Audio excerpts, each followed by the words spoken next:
Welcome to the Cup of Joe Show, where we explore the journey of recovery from alcohol and drug addiction. One story, one conversation, and one step at a time. I'm your host, Joe, creating a safe space for honest discussions about the challenges and triumphs of addiction and alcoholism. In each episode, we'll hear inspiring stories and uncover tools that make healing possible. Sobriety is not a one-size-fits-all journey, and you don't have to face it alone. Recovery is possible, and it's worth it. Thank you for joining the Cup of Joe Show. Now let's get started.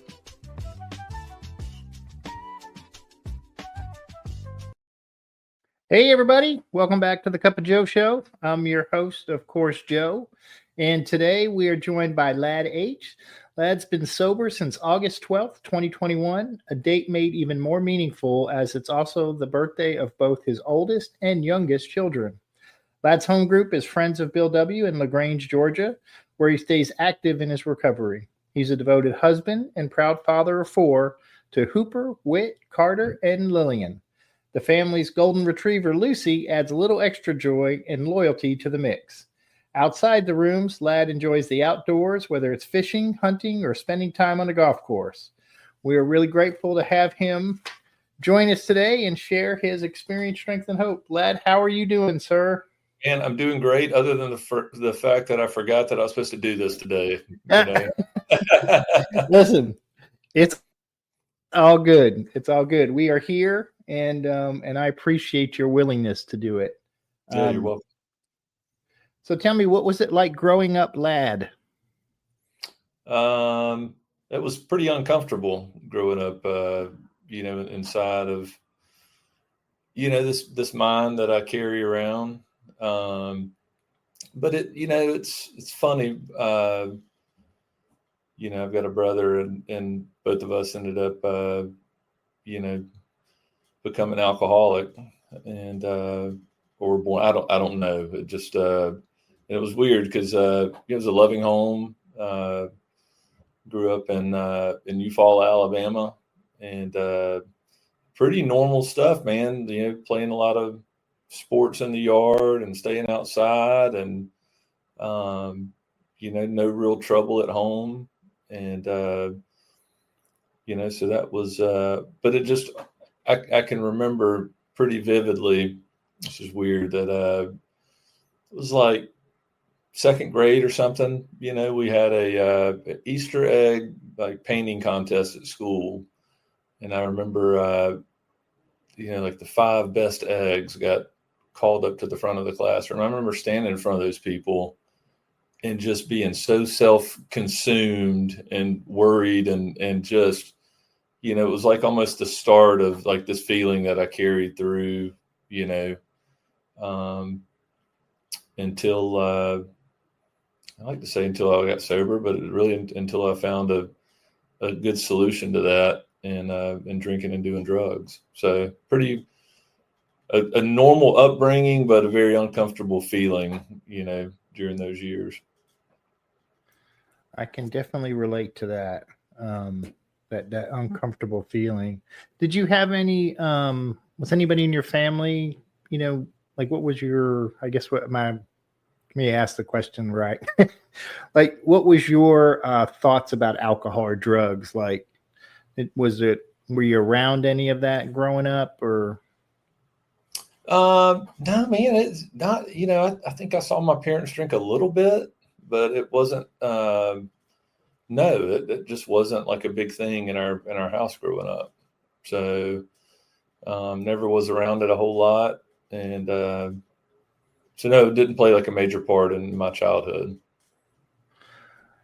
So when was the first time you felt the effects of alcohol or drugs? I don't know which one you'd. Yeah. So, it kind of is. I've heard people tell their story and talk about the first time they drink, having this just aha moment, or man, this is the deal. And it wasn't that way for me initially.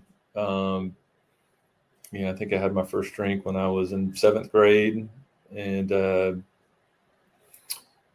really didn't do that again until high school. And got pretty drunk one time in ninth grade on a golf course, threw up all night, and then sort of just was like, yeah, it wasn't something that drove me at that point. But I think it was my, smoked some weed, kind of during high school. But at some point, I think my senior year,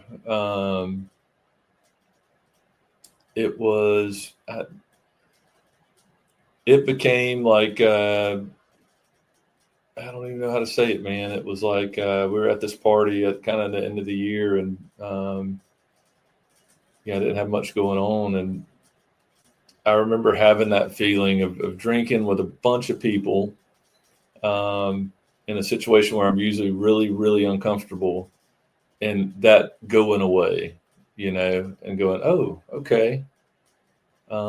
Maybe this is something I should do more often, and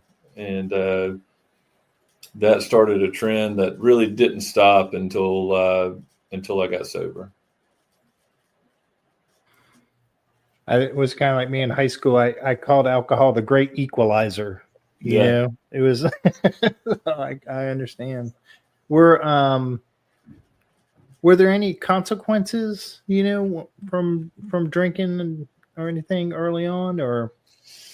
No, it's something else I want to add. Just the because it talks about in the big book, about alcohol was a symptom, and I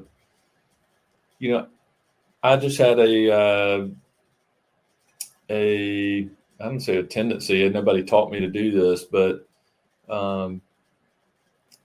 lying and stuff like that came really easily to me, just very young, to get out of trouble or really when there was no reason to even lie, So doing things, and I guess a disregard for, the consequences. I'll say this.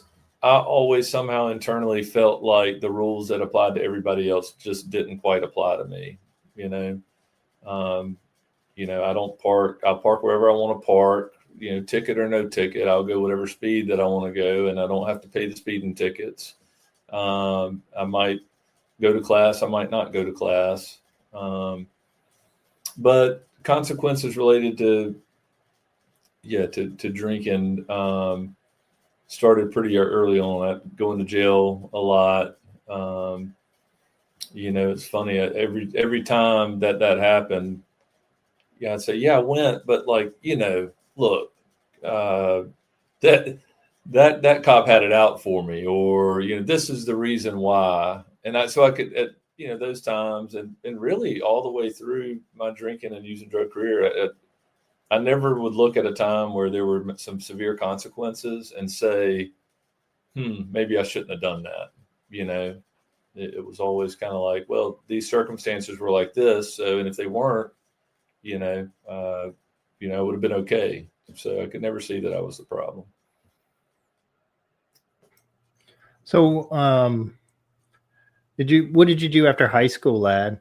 Yeah. So, I played a lot of sports in high school, and I was thinking about this, recently. I think that covered up, a lot of the internal stuff, because I succeeded in those things, and playing sports, and ended up playing baseball in college, and so it almost felt like that self-centeredness, or really like it's just I can't stop thinking about myself all the time, sort of would go away when I would achieve something, and it was almost like that I kept some of that at bay. But went to college, and you end up graduating after about 6 years, and ended up the girl I was seeing, we ended up having a child, got married, and moved where I currently live now, in LaGrange, Georgia. So and started working for a local bank here in town. So was your drinking at this, did it start progressing, or? Yeah. Well, what was weird is I remember, always finding the crowd wherever I went, that I thought drank like I drank. And, but it was funny during my senior year of college, a couple of guys, this is after the baseball season was over, came up to me and said, "Man, we were thinking about having an intervention, with you." And I'm like, well, y'all were there with me, man. Like, what? I don't see the problem, but there was always a difference in the way I think that that I drank from the people that were around me. But once getting married and um, having kids and working, yeah, I still drank, you know, alcoholically, but it was my thing then. It wasn't. It was kind of a weird thing. I always imagined somebody alcoholic just, you hear people saying, "Hey, people that live under a bridge or on Skid Row or something like that." But I just thought somebody's life that was, just out of control. Maybe they didn't have a job, bouncing in between jobs, were broke, and that just didn't fit the picture of kind of what it looked like, with me. Now some of those things happened later on to me, but at first, it seemed to quiet it down. But eventually, it was so it switched at some point to, I say it switched, it just I added opiates into the mix, and that's when behaviors that they're probably abnormal became really, really, they magnified, I guess, a lot. And and that was in my late 20s is when I started. One day I guess I was sitting at my work, didn't have any opiates, and started sweating, and I don't know where I'd seen it or heard it, but I thought, man, this may be withdrawals, and I went and got some, took them, and it went away. And I did know at that point in time I was in trouble. I knew I was in trouble because I knew how I dealt with things like that. I was not going to tell anybody, like it just, I was going to keep this to myself, and sort of ride it out. So that's when things got, started sort of spiraling out of control. Did anyone mention anything to you? I know at this point is anybody seeing the change in behavior, I guess? Yeah, it started little things. Hey, I don't come to work on time, uh, spending money excessively, having to hide all these things from people, running up a lot of debt at any place I could borrow money, credit cards, all that stuff, spending money taking money from my family that we needed, and having to come up with every excuse under the sun as to why I took it. And so, yeah, after a couple of years of that, my wife knew that there was something going on. And one day I'd changed jobs, and I had all these bills sent to my previous job so I could pay them, and they all got sent to the house. And that's when she found out that I had run up a large sum of money that I owed. And she called me at work, and I told her I'm addicted to opiates. I can't stop doing this. So What happened after that, lad? Like what was the yeah, next? so I kind of was under the assumption at that point, well, look, I got on them, and people wean off of them. I think, I started Googling the stuff and like, what do I do? And, I went to the doctor and got some Suboxone for a little while. That only lasted for maybe 6 months. And then I had the idea, I'll buy them, give them to my wife. She'll give me 2 a day. That lasted maybe 2 or 3 days. But I would let her give them to me. Then I was buying them off the street. And, I'd changed jobs, and I came home one day, um, I was at work actually, and I was in the back bathroom, and I was, smoking some fentanyl off of, off some tinfoil, and I walk out, and my mom's standing in the middle of working the car business in the middle of the showroom floor, and I just thought, man, that's odd. She doesn't live here. Why is she here? And we went home, and there was a group of people there, and my wife said, hey, you know, either you can go to rehab or you need to leave. And I don't really know, at that point in time why I did this, but I went and packed a bag and started living in a motel in town. And we ended up getting a divorce about probably a year later. So yeah, that's and at that point, living by myself, good things don't happen when you're living in a hotel, man. I don't know what else to say. It was bad, and people that were there was a lot of bad stuff going on over there, and but eventually I I met a girl, and I could fake it for a little while with somebody, and we ended up getting married, and I think she knew rather quickly there was a problem, and I'll say this one also, and a lot of speed and Adderall were then introduced to the picture too. So it was a lot of vodka, a lot of any hard opiate I could get, and amphetamines, and that's when things really started to unravel as far as my behavior, the consequences of my behavior, getting fired from, I'd never been fired. And I think I got fired from 3 times in about 8 months, twice from the same job. And it's funny, I would always get the same response from an employer, right? We love you. We do, but you just can't work here anymore. I was stealing money from every job that I worked for. Should have gone to prison for that. And then pretty much lived in a permanent psychosis for the next probably 5 years. And,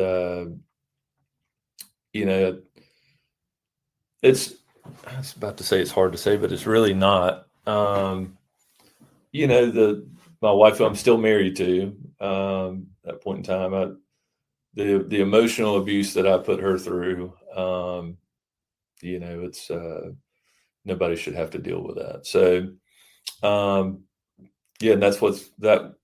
that's what happened, and what it was like, and what I was like, and until that I lost that last job, and I'd run out of options. And as far as really you can translate into that, I'd run out of money. And, my brother had gotten sober about a year before, went to a treatment center called MAR in Atlanta. And so I went and did that, left my wife and little girl and my son Carter in a house that I hadn't paid a mortgage on in 6 months. That was getting ready to foreclose on, and I went to rehab and started my first trip into sobriety.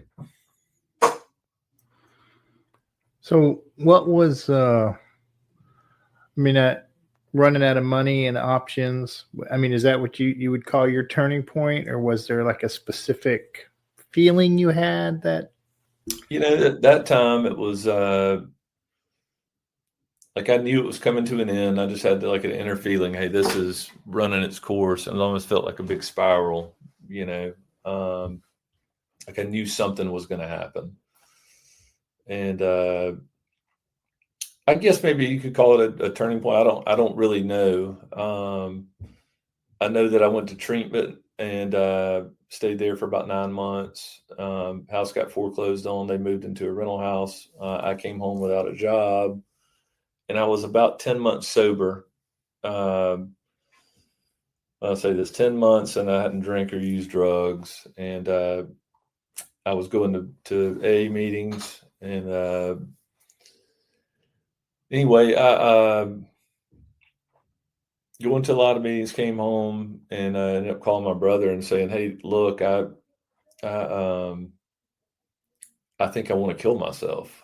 I don't want to do this anymore. Like I'm sober, and it's worse than it almost was before. Like the situation are not as bad, but internally I just was,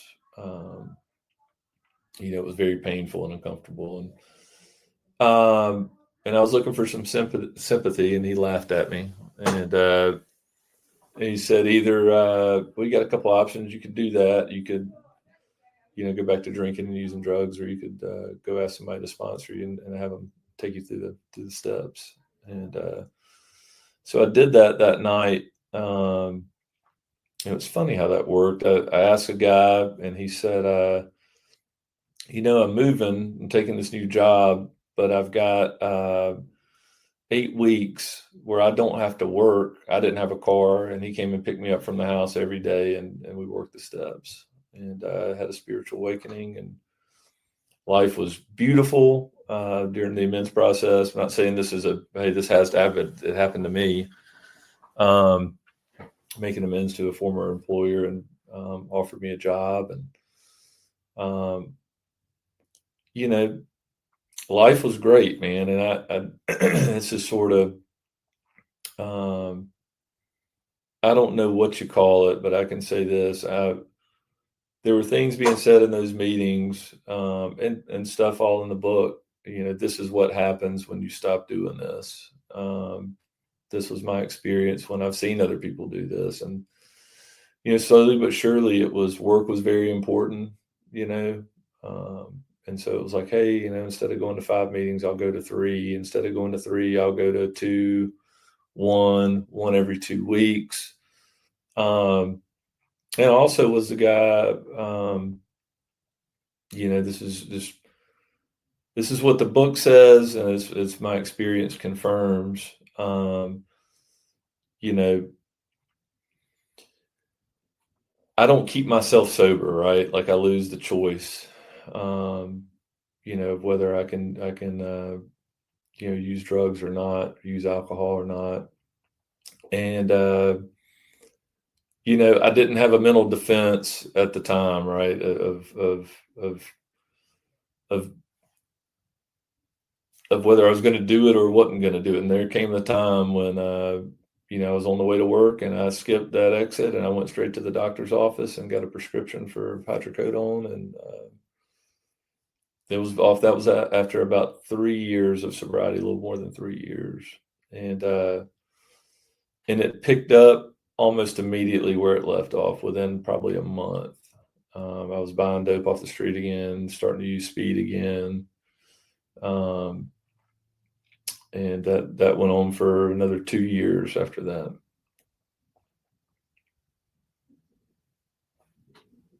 So I call that default mode. Right. I mean, it's kind of what we know, and if we're not, I know for me, when I wasn't working a program, I would go into default mode, every couple of weeks though, lad. You got 3 years. You kind of knew, you kind of, at least you got a good taste of it, so, Right. So what changed or got you back in the rooms? Yeah. So and I think this is the, as I was thinking, like, hey, this is, it was very obvious, right? Like, being exposed to Alcoholics Anonymous was, it says we have to drop the word blame from our speech. And so it was crystal clear those last couple months. This is because I got back in that mode, man, of like, I'm doing a good job at work. They're messing with me, they leave me alone. People are blaming me for things I haven't done. And maybe that was true, and maybe it wasn't, but I continued to put myself in these situations over and over and over again. And so at some point, I was exhausted. I don't know another word to say it. And we talk about a lot of times in recovery about surrender. And, I've come to my experience was that happened to me versus me making a conscious decision to surrender. I was exhausted. I was tired, the line and all that stuff. And I just, told my wife one day, I can't do this anymore. I've got to go back. I got to go to treatment or something. I can't live this way anymore. And so I walked into work and told my boss the same thing. Hey, look, I don't know what you can do, but I'm done. I can't live this way anymore. And they had picked up, pretty quickly on. He would have these talks with me every couple months. Hey, you're getting out there, man. Just, can you reel it back in for us a little bit?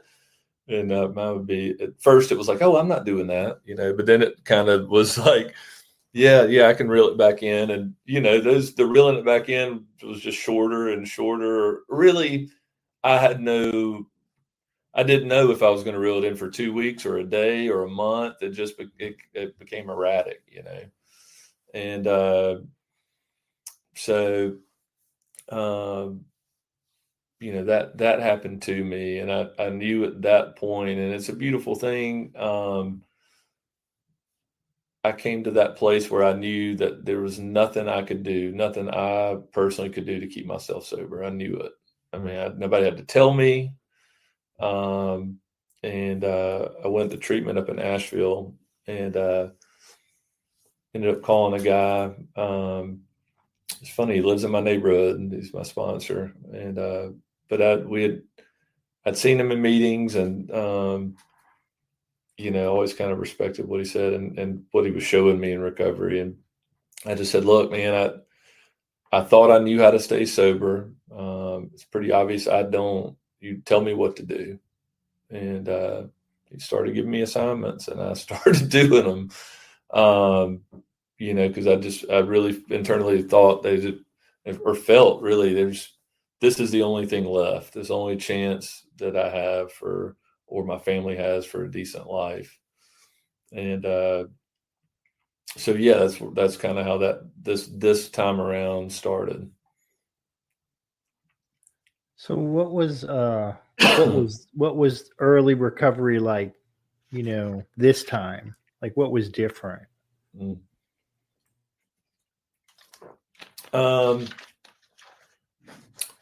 Well, I somehow, some way, these things that he was telling, my sponsor was telling me, became really important to me. My job let me come back to work, and I went and sat down with him and just said, hey, look, if I'm going to continue to work here, this is what I need. And they were gracious enough to give me the time to go to a meeting every day during lunch, take a little extra time at lunch. And just sort of setting some, hey, this is how my life has to be right now, and so that happened, and it kind of changed into, I guess, to answer your question.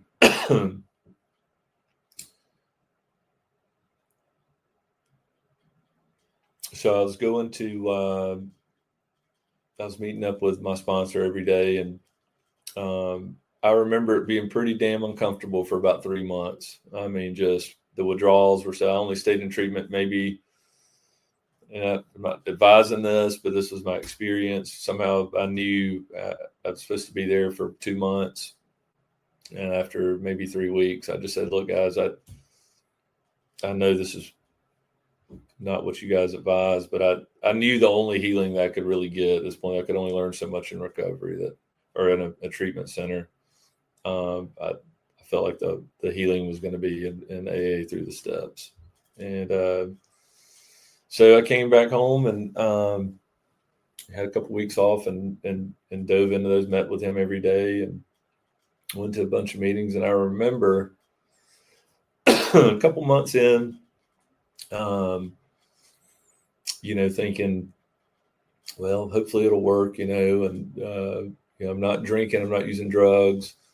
But I was riding on the road a couple minutes out, and I looked up at the clouds and the sun and this like awareness, energy piece. I don't know what you call it. It was something that I was familiar to me from last time. And I thought, oh shit, here it is. This is great. Thank you, God. And finished working the steps. And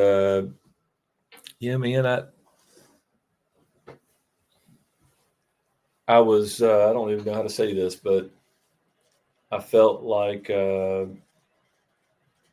got free pretty quick. And, I guess to all the things I was aware of at that moment, it's funny how recovery goes. The further I go along, I'm like, oh yeah, I'm doing this shit too. Let me talk to my sponsor about that. I'm gambling some bonus checks away up at the gas station. I probably don't. Let me talk to somebody about this, So it was uncomfortable for a while, but I can say this, and it's been my experience. When I get busy living this way of life, and with you guys, my life starts to settle down. And I found out too, when everything on the inside starts to settle down, everything around me starts to settle down as well. And that's what I found from work to home, with relationships. So I believe when it says in the book that spiritual principles will solve all my problems. I'm not saying that I don't have things that might not go my way. But today I have, if somebody to talk to them, some sort of tool or solution that you guys will suggest, or maybe I've used in the past that seems to work. So I love what you said about how, when everything on the inside settles down, the outside, our outsides start to settle too. How did you, how did you rebuild trust with your family? And I know your wife's been kind of around during this, your addiction. I don't, it's a hard question to answer. I can tell you what I did. And that was, some of my sponsor says this all the time. He says, what does surrender look like? Getting a sponsor and doing what he says to do. That's what surrender looks like. And so, I was just doing a lot of stuff that you guys were suggesting. And I was encountering relationships and conversations with my wife, with people at work that, honestly, I didn't really know how to handle, because these feelings would come up. And, I was bouncing stuff off of him and others around me all the time. So I don't know that, I did the actions. And I would say this, I've been able to, my whole life, talk myself out of situations or trouble and manipulate. And but I think the manipulation part with her was done. She wasn't listening to anything that I was saying. She was watching what I was doing. And I think slowly, but surely that got better. I was going to work. I was where I said that I was going to be, and started showing up on time to things I was supposed to show up on time for.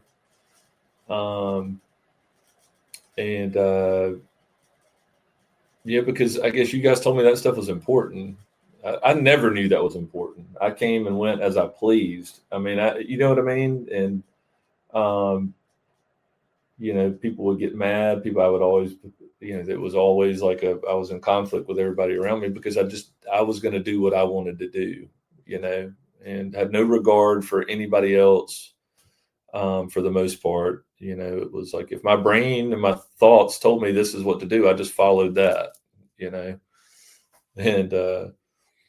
So yeah, things have gotten much better, and in that regard. But I don't know that. I guess I did with my actions build trust. So you mentioned some of the tools. What are some of your favorite tools that you use, lad? Well, it's funny.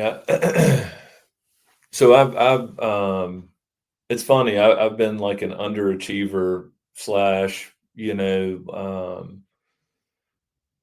many times I've been around people that are just starting, and you hear like, oh man, you got so much potential. It's like shit, man. I'm not, it's so I've been that guy where I'm just halfway do everything. If I could slide by with 10% effort or 50, whatever was the bare minimum, I was going to do that. And it's funny that I'm the guy that wanted to come in and now become an overachiever in recovery.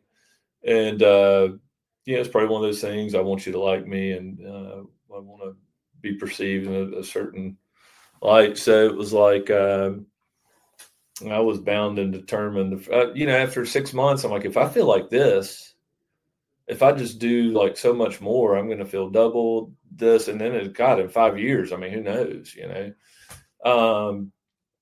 and so, I'm still capable of doing this, but I've certainly done it in the past of trying to do AA or recovery perfectly. And, that brings in its own set of problems, But the basic stuff, we had a guy when I was about 6 months sober, moved down from Fayetteville, Georgia. I think he's got 34 years, and just a guy that I met and immediately was like, dude, I really want what that guy has, and we have a men's book study. It's not AA. It's just a group of guys that we study the book. It's not an AA meeting, but every Monday night. And he said something really early on: when you stay in the basics, you don't have to go back to the basics. And I was like, oh shit, that makes sense. So, I've kind of stumbled along and met people at retreats. We do, the Atlanta Men's Workshop twice a year. And we do the Heavy Hitters Retreat up in the same place at Rock Eagle in January. And sort of getting things from people along the way, is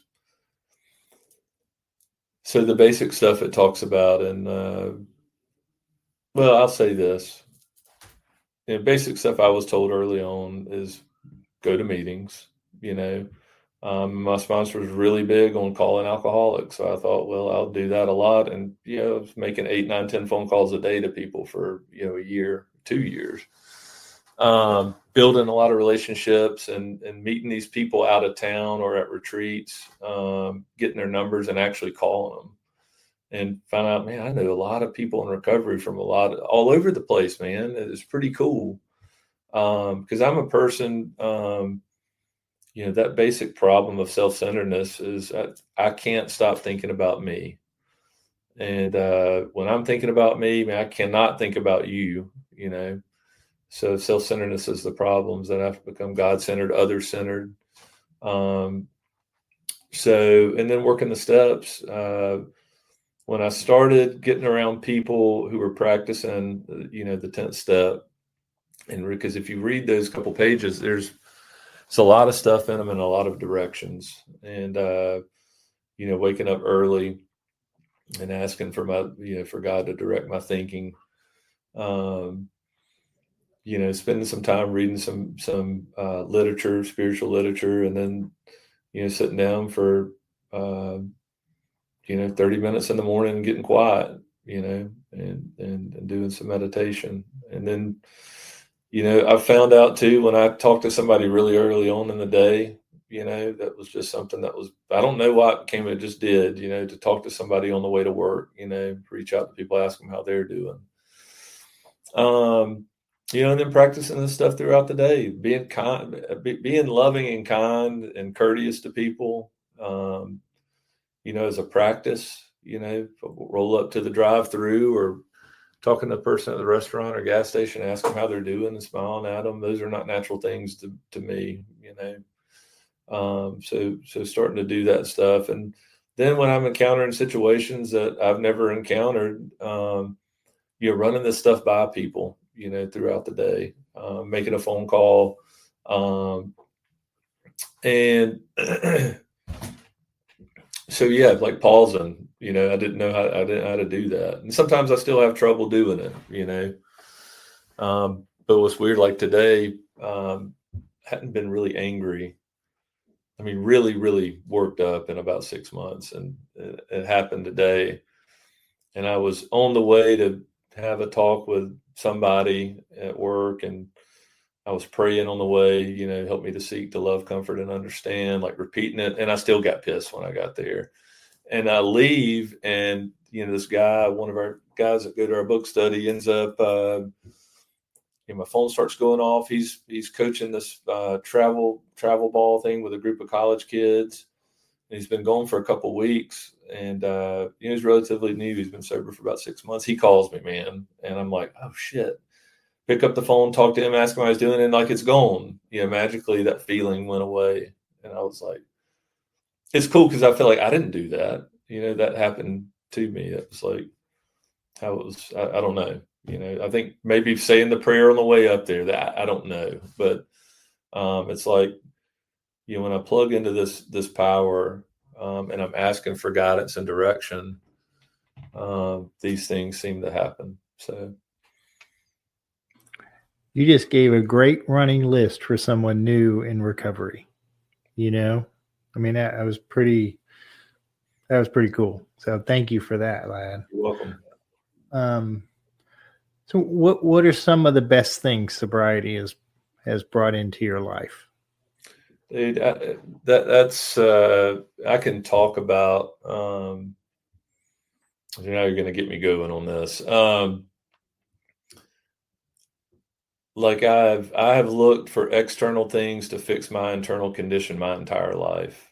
You know, I have done that, and we can break it down with you know, food, women, you know, alcohol and drugs, you know, cars, houses, new pair of shoes, 10 new shirts. You know, it doesn't matter. Like I'll look for that ease and comfort any way I can get it, and but not being aware that was happening. So there has been cool things, and you know, some job opportunities that have been like given to me, but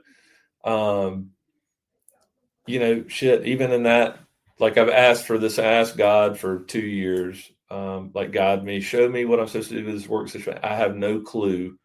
You do it. And I remember meeting a guy at a retreat, and he was in the same line of work that I was, and he just looked across. He had like 10 years, and he goes, I just want to let you know, like, God's going to take care of this. You probably don't believe that right now, but like you'll see at some point in the future, I don't know when, like something will happen. Well, I get that something to happen, and give me a week and I'm bitching about the new thing. You know what I mean? It's like, oh, this is scary. I don't know these people. I'm freaking out. And but again, like there's tools for that stuff. So like all these, there's been some cool stuff, but there's something on the other end of that. But the most important thing, I'm not a person that feels naturally. I'm never grateful for anything. I really felt like everything that I have acquired or obtained or had, or any sort of God-given ability that I've been given, was just, that was mine. Like that's the way it was supposed to be. You know, I was entitled to that somehow. Never thankful about anything. And I was, you know, I was pretty, first 2 years, I would tell my sponsor that, like, man, I do feel good, but I don't, people talk about gratitude in a meeting, and like, I get it. And he said, well, you know, gratitude is also an action word. Like we show our gratitude by showing up for meetings, by answering the phone, by making phone calls, by prayer and meditation, by trying to practice this way of life. But it's not until probably the last 6 months, like the greatest gift is waking up in the morning and looking around and going, damn, like I shouldn't be here. right? This is a gift. Look at like this life consciousness, like just being here now is like a gift, and starting to be grateful for little tiny things that have been granted or given to me that I certainly didn't earn, and going like, thank you, like God, thank you for what has happened. I don't, yeah, I don't know another way to say it, but that's, yeah. That's a pretty good way to say it. Thank you. Yeah. So what would you say to somebody who might be listening, who feels hopeless or beyond help? What I would say is that's a great place to be. I don't know another way. And I'm sure maybe there are other ways. I hadn't experienced another way, but to come to that place in life where losing hope in myself was the only way to hope. I just remember feeling that exact same way. And I remember feeling for a long time, there's really no use in trying. I know my track record. I know how I behave. I know what I'll do. I'll always take the easy way out, and that knowingness of like, this is going to be my life forever. I'm going to continue to hurt people and drive people away and feel this pressure. And there's only had one solution for it ever, only one solution. And that was to get loaded again and again and again and again. But I think whether it's, walking in somewhere where there are other people like me, wherever that may be, because I don't think any of these 12-step programs have a monopoly on recovery or spirituality. There's a way. It's not the only way. It's the way I got sober. But, to go find a person who has found a solution, to this problem and say, what did you do? Just tell me what you did, and if I reached that point, which when I did, when I lost hope in myself, that was, it's only through weakness that we find strength, that I found strength. And, once my actions, I love that. I love that thing that people say, and I found it to be true. I can't think my way into right living, but I can live my way into right thinking, once I start moving my feet towards recovery, however that looks, recovery starts to happen to me.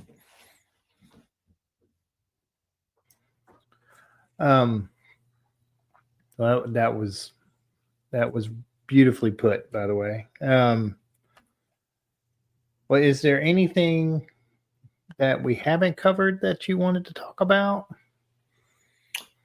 That's a good question. I don't know. I don't know. Is there anything else you want to ask me about?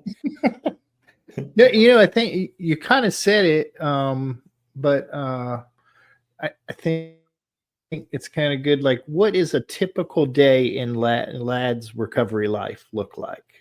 Yeah, a lot of the days that look very similar, and but you know what, man? Even in saying that, the actions look similar, and it's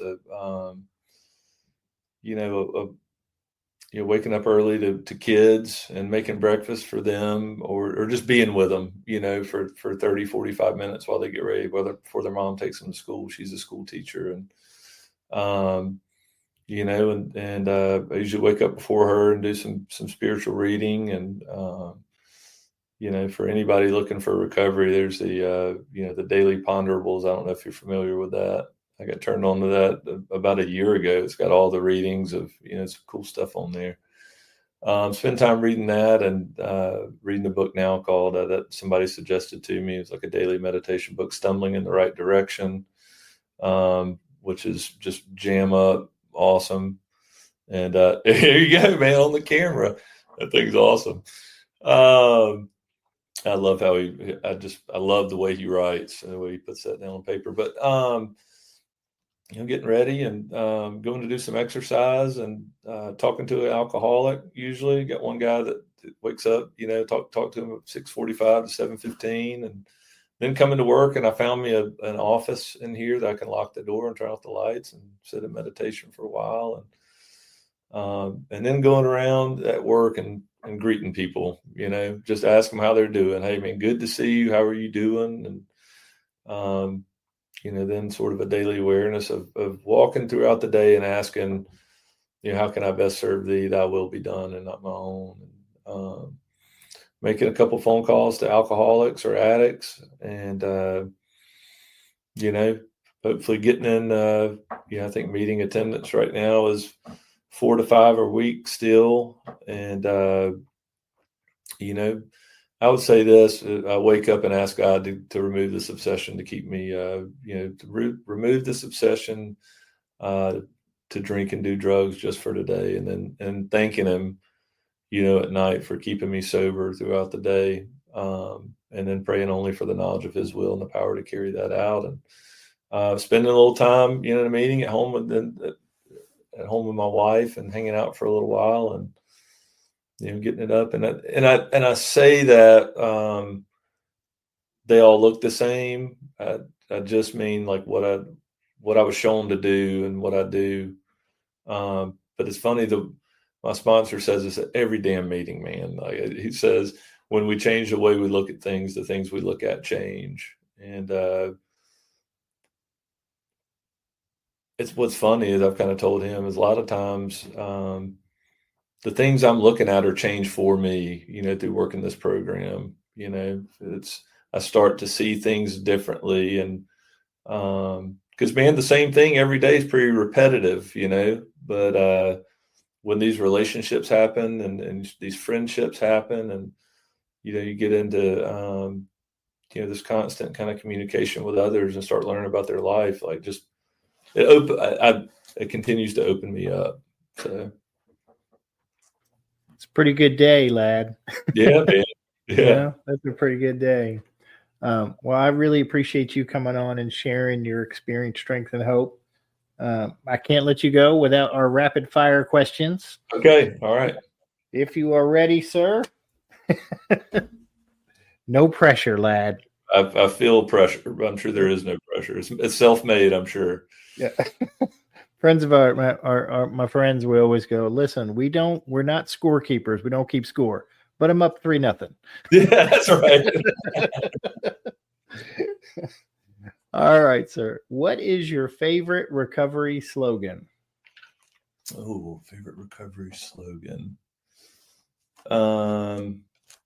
This is going to be real, I didn't understand the one day at a time concept. I would ask people, what the hell are y'all talking about? And now it starts to make sense. So probably one day at a time. What is your least favorite recovery slogan? Meeting makers make it. What do you think is your sobriety superpower?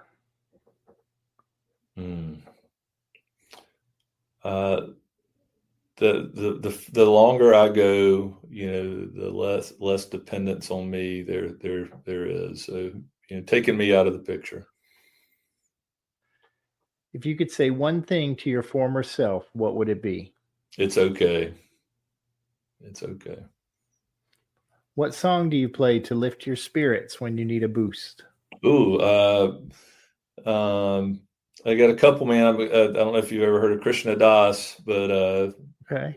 Yeah, he has a song Baba Hanuman, and look, my music choices, all the way from rap to country to classic rock. So I've been jamming like Kenny Chesney "Summertime" because it's been summertime lately, so I've been rocking that one. Nice. I'm gonna have to look up the Krishna Das. I'm gonna have to do that one. Okay. If you could grant yourself one wish to help with your recovery, what would it be? Don't forget. Do not forget what it was like. What step do you love the most? 11th step. What step do you love the least? That's a good question. I don't know. Here recently, the 9th step. So a couple of amends that are hanging out there that I've been unwilling to make. So, what is one of your favorite movies? Favorite movie of all time has to be The Shawshank Redemption. Good one. And if heaven exists, what would you like to hear God say when you arrive at the pearly gates? Ooh. I love you. That'd be pretty cool. I don't know, man. That's a tough one, dude. I don't know. I'll take it. I think it's great. Thank you so much, lad, for taking the time tonight. So everybody, a new episode is released every Thursday at noon. You can now visit thecupofjoeshow.net. You can also listen on your favorite podcast apps, Apple, Podbean, Spotify, YouTube, and others. Just search for The Cup of Joe Show. Don't forget the. Please like, follow, subscribe, and share because someone out there needs to hear this today. Thank you all for listening. It's just a laid-back vibe, baby. We hope you enjoyed today's Experience, Strength, and Hope. We are so grateful you decided to join us. Please share this episode with someone who might need it. Also, don't forget to like and subscribe. Remember, no matter where you are in your recovery journey, you are not alone. Reach up and reach out to someone. Please do not suffer in silence. Until next time, let's take it 1 minute, 1 hour, and 1 day at a time. Thanks for listening to The Cup of Joe Show.